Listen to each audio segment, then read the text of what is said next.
Rakyat yang menjajah di tanah sendiri, Pemkab dan Pemprov dinilai mati nurani. Assalamualaikum warahmatullahi wabarakatuh. Sekarang saya berdiri di atas kawasan hutan di Desa Sempon, Ijen. Jadi sekedar sedikit ulasan, mungkin bentuk sebuah kritikan ya, atau saran lebih tepatnya. Satu-satunya kecamatan di Jawa Timur yang tidak ada tanah pajak, cuman dia kecamatan ini, Kecamatan Belawan atau Ijen. Di sini view-nya sangat indah, luar biasa dan segala macam. Coba lihat hamparan perumahan di sana. Ada perumahan sampai di sana. Ada hamparan batu. Dan ini hamparan batu. Sebenarnya polemik ya. Sebenarnya polemik tanah yang ada di sini adalah tanah polemik yang tidak berkesudahan. Pasti sebabnya adalah gesekan antara warga dan PTBN. Ya, ada sebagian PKSDA dan mayoritas perhutani, yang mana tidak ada satu jengkal pun tanah pajak di sini. Itu yang menyebabkan kadang-kadang gesekan tadi terjadi. Hanya sekedar saran, daripada tanah hamparan batu seperti ini hanya menjadi beban kepada perhutani, ya, otomatis setiap tahun perhutani harus membayar pajak. Seyogyanya pemerintah daerah Kabupaten Bondowoso ya memohon kepada kementerian supaya kawasan-kawasan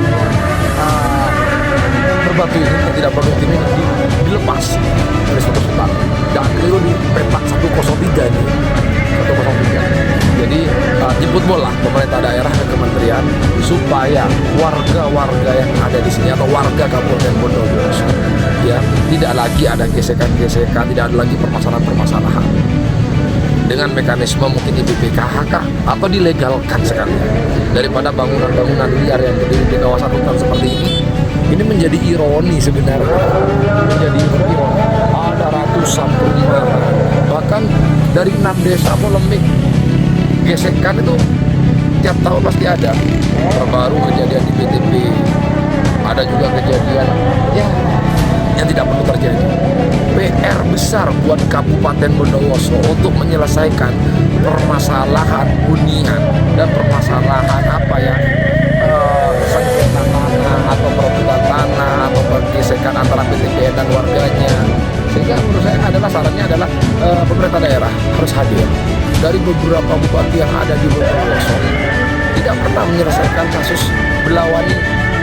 Saran saya adalah datangi ke kementerian, mohon supaya kawasan yang tidak produktif seperti bebatuan yang hanya menjadi beban kepada pihak perhutani untuk dilepaskan dari status kawasan hutan atau legalkan sekalian lewat PKS atau PKH dan lain-lain sesuai dengan keliru Permen nomor 7 kan dulu Mas ya, seperti itu.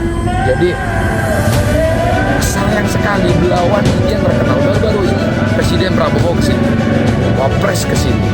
Jadi ini memang surga yang tersembunyi sebenarnya. Cuman kalau untuk hunian siapnya ya seperti kejadian seperti ini yang bisa dimohon ke kementerian oleh Pemkab. Memang saya tidak butuh masih terkait dengan 6 desa permasalahan apa saja yang terjadi di sini. Tapi saya mencoba untuk mengurai sedari tahun 2021 kemarin selalu polemik terjadi dan akan selalu berulang. Kasihan warga 6 desa yang ada.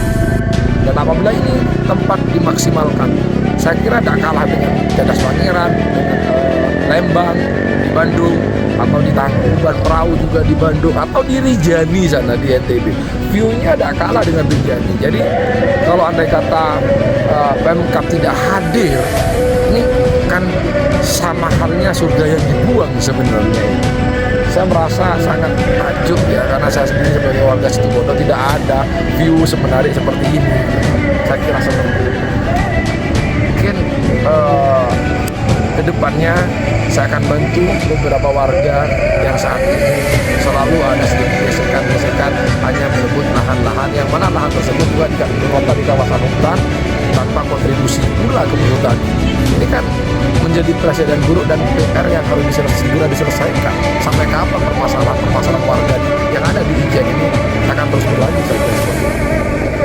seperti itu saya kira sementara. Wabillahi taufiq wal hidayah. Wassalamualaikum warahmatullahi wabarakatuh.